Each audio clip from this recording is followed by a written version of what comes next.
Hello and welcome back again. This is part 11 in this 12-part course. We're nearly finished, but there's still so many more things that I want to talk to you about. There's plenty more discussion as yet, so make sure you stick with me. Now, I sat down at my desk today and I had planned everything that I wanted to say to you in this session. I was going to talk about the type of lifestyle you can have when you've got passive income, and I was going to talk about the security and the freedom it gives you, and how you can do whatever you want, when you want to do it, with whoever you want to do it with. And I was going to, try and get you excited and inspired about the possibilities and the type of lifestyle you can have when you've got passive income. But I sat down at my desk and I spotted this book that was on my bookshelf, and it's called You Were Born Rich by Bob Proctor.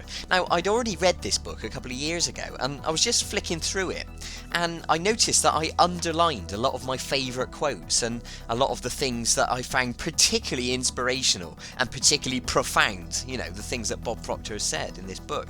So what I thought I'd do in this session is just read you some of these quotes that were particularly inspirational for me, and I think they'll be inspirational for you as well. So here goes. Bob says that money is a servant, you are the master. You should always love people and use money, rather than the other way around. Bob says that money is valuable only as long as it is being used. And he goes on to say, it is meant to be used, enjoyed, and circulated. He says people who are wealthy never feel uncomfortable when the subject of money is brought up. He says people don't feel comfortable about money because they have it because they feel comfortable about it. Now that's quite interesting, isn't it? He talks about having a prosperity consciousness. Start seeing yourself in your mind's eye already in possession of the amount of money that you desire. So he's saying visualize your life with that amount of money. He says one thing that you should never do is worry about whether or not you'll get the money that you desire, because we tend to manifest that which we focus on. So if we're focused and worried about not having money, then we tend to attract more of that way of life. As opposed to if we focus on what we do want and what's possible and what we can achieve, then we tend to gravitate towards that. So always think in the positive, think about what you want instead of being afraid about what you don't want. He says the mental awareness of prosperity always precedes wealth in your material world.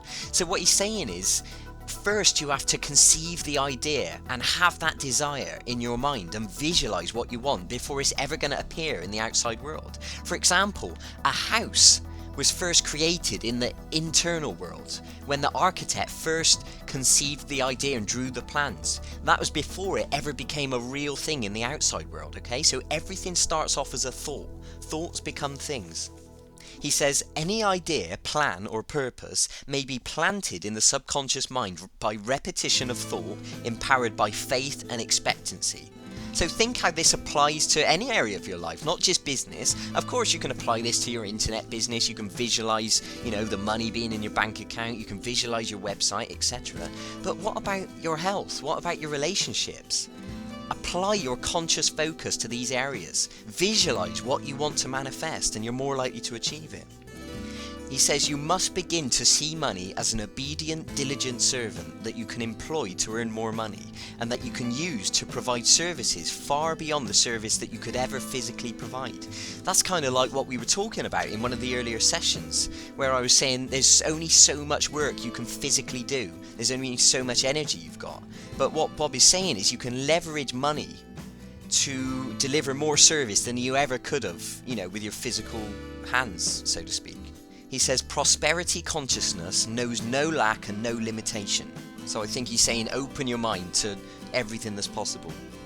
He says the wealth you are seeking is and always has been seeking you in return, okay? Isn't that a neat idea? Just the thought that all your dreams, all your desires, all your goals, everything you want in life is seeking you just as much as you're seeking it. And all you've got to do is allow it into your life.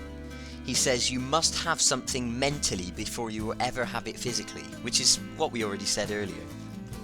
He says you were born rich and your abundance is contained in your thoughts. So be good to yourself, choose magnificent ideas and cease permitting your physical world to control your thinking. Wow, that's powerful. And Bob quotes Vincent van Gogh, who once said, I dream my painting and then I paint my dream. Now just think how that's a metaphor for creating a business. He says, to believe in the things that you can see and touch is no belief at all, but to believe in the unseen is a triumph and a blessing. So I think what he's saying is, have faith in what you're dreaming for. You know, believe that it's gonna come true and gonna become real for you. Bob says, most people think they want more money than they really do, but they settle for a lot less than they could really get. And here's a little poem in the book. I get discouraged now and then when there are clouds of grey, until I think about the things that happened yesterday. I do not mean the day before or those of months ago, but all the yesterdays in which I had the chance to grow. I think of opportunities that I allowed to die, and those I took advantage of before they passed me by. And I remember that the past presented quite a plight, but somehow I endured it and the future seems alright. And I remind myself that I am capable and free, and my success and happiness is really up to me.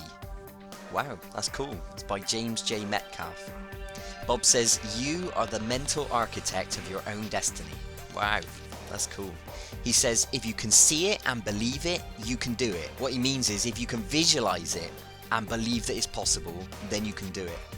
So again, it goes back to the idea of you must be able to visualize and believe and perceive the life you want, what you want to create. It first starts as a thought in your mind. You are the mental architect of your own destiny. He says money is a reward for services rendered. The reward is in direct proportion to the services rendered. Well, that's exactly what we said earlier in this course, wasn't it? I used the word value by adding value and delivering useful service and products. Bob says keep your mind on a higher image rather than a lower concern. He says hold an image of what you want and then act as if you already have it. He says faith is the ability to see the invisible and believe in the incredible, and that is what enables believers to receive what the masses think is impossible. Wow. He says whatever you accomplish in your lifetime will be in direct proportion to the intensity and the persistence of your faith. He says the image which you keep affirming in your heart or your subconscious mind is being impressed upon your spirit, and spirit has the ability to convert your present dreams into future reality. Relax and see yourself already in possession of the good that you desire. The mind is a powerful magnet, and as such, it attracts whatever corresponds to its ruling state. Expectation dictates what that ruling state will be, and therefore governs what corresponds to the mind and is attracted into your life. Expectation can be either a blessing or a curse, but either way it is certainly one of the most powerful unseen forces in your life. That quote was from John Canary. Bob says there never is and there never has been any lack of supply other than that which we created for ourselves because of our own limited awareness. He says the stream of plenty always flows towards the open, expectant minds. The two determining factors for you to attain the results you want are desire and expectation. He says your desire is the motor power which will move you in the direction of your dream, and expectation is the attractive force that will move your dream towards you. Wow, that's cool. Now here's a powerful quote by Andrew Carnegie.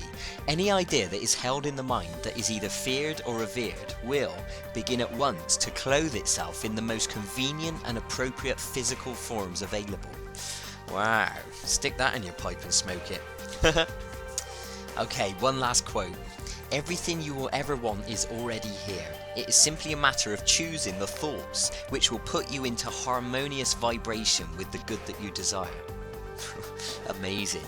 So those were some quotes from Bob Proctor's book You Were Born Rich, and I fully credit Bob for all of those quotes. So if you want to go and buy that book, I thoroughly encourage you to.